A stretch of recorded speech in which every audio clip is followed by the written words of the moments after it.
Hi, hope you're having a great day and welcome back for another video.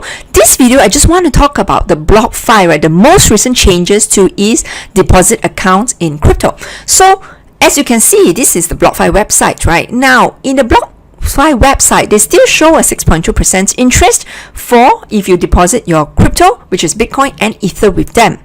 But what happened was there's actually a news that just came out, right, that says BlockFi has actually changed the terms of its interest-bearing cryptocurrency deposit account just weeks after launching it. Remember, they were launched on 5th of March, so early this month, right? And now, and basically just almost 1 month later, that they're going to say that they're going to change the terms. And beginning April 1st, for accounts with more than 25 Bitcoin or 500 Ether, so 25 Bitcoin at 4,000 now is going to be about 100,000. For that means if you deposit more than $100,000 worth of crypto with them, BlockFi will only pay you 2% on this amount, right? Above that threshold, not the originally advertised 6%, right? According to email sent to customers on March 20th. Now, why they do that is because basically they have a lot of institutional customers who have a lot of money they want to put in, right? That then they have a problem meeting this kind of demands and giving this kind of interest out. So, quote, we saw a rapid uptick in institutional participation at sizes that BlockFi and the current crypto market, borrow market, is not able to support at a 6% rate.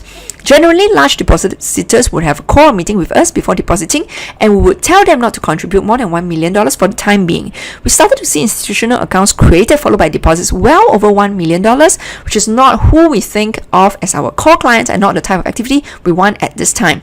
We may create structures as to accommodate this type of activity via different vehicles in the future, end quote. Company also announced though that in April it will add a flat fiat withdrawal fee of 0.0025 Bitcoin and 0.0015 Ethereum, although all withdrawals submitted prior to that will reportedly remain free.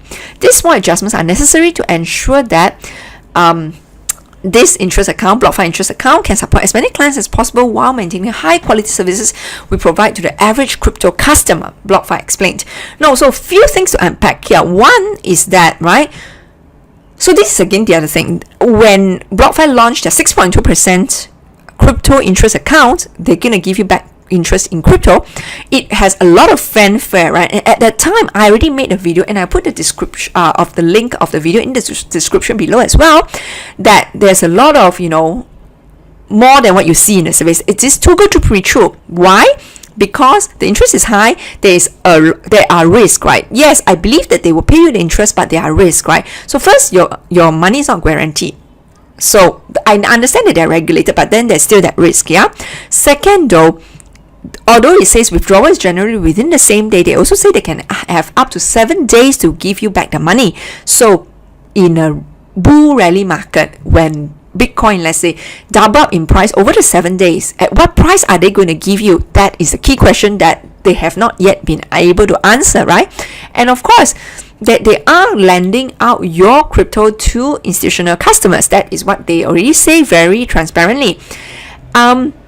So there is of course that lost cases where if the customers cannot return back in time, or if there were a lot of defaults, then what happens, right? So there's all this risk as well. So the detail will be in the other video which I made when BlockFi first launched it, right? And I put the description, the link in the description below.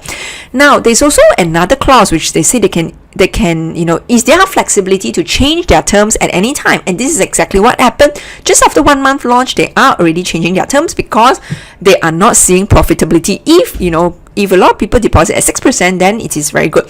Second thing, right, is that the fee, now that they are going to have a withdrawal fee, right? So basically, so regardless of the amount you are withdrawing, there are still that fee, yeah. So which is quite high, I think 0.0025 Bitcoin. I mean, normally, so there are all these hidden costs as well that people need to be aware of, yeah. So I understand the 6% is of course very attractive, and I can also understand if you're hodling, you need to work your crypto harder. But just remember that there are all these terms and conditions that can change, right? And also they are now imposing fees as well. So very much, really very much like the banking product. So just be very careful. Fees is the one that will, erode your interest, right? Erode your returns. But again, and remember, this is denoted in Bitcoin. So when prices go up in the future in a rally, right, your fee also will increase subject to the price of Bitcoin, because it's 0.0025 Bitcoin and 0.0015 Ethereum, right? So there is that risk as well, right? There is that cost to you, so not just benefit. So just be very, very careful. I understand why it's so attractive, but I also just want to highlight to people that there are all these terms and conditions that you need to be very, very clear, because a lot of people I know, they don't have the time, right, to actually read the fine print carefully, right? Because a lot of people are just used to trusting, but in today's world, you really, really have to be very, very careful. Yeah, and this is really just what I want to say. The other third point I noted is that, very interestingly, the reason that they are lowering their interest for high, or large depositors is because there are institutions who actually want to deposit with them. I mean, institutions, of course, they of course, I'm sure they understand this risk, but for them, right, if they want to go to court with BlockFi or with the investors behind BlockFi, they have definitely more power than normal people like us, right? So they are probably better at understanding the risk, and if anything, they probably have more insider information. They know more people in BlockFi or investors of BlockFi, right? That they may have better information ahead of us, which is normal retail investors, right? Before they sense any problems in a company like BlockFi. I'm not saying that they have problems now, but I'm just saying if there was ever a possibility that BlockFi have any financial issues or liquidity issues, that institutions will be definitely the first one to know, right? Versus retail investors like us, yeah. So, but this point about why they're lowering the interest is also that you do see that means there are a lot of institutions who have crypto and they actually want to earn some interest, yeah. So yes, that ought to tell you it's not just retail people, and it is a fact that institutions do have crypto, yeah. It's just how much and what is the percentage of institutions, yeah. So yes, that's all I have for this video. I really, really just want to caution people, right, about BlockFi interest. I mean, of course, there are pros and cons in everything, right? That's to be taken, yeah. So just be very much aware. That's all I want to say. Hope you're having a great day. And if you like, please subscribe, please like, and I will see you in another video. Thank you so much for all your support.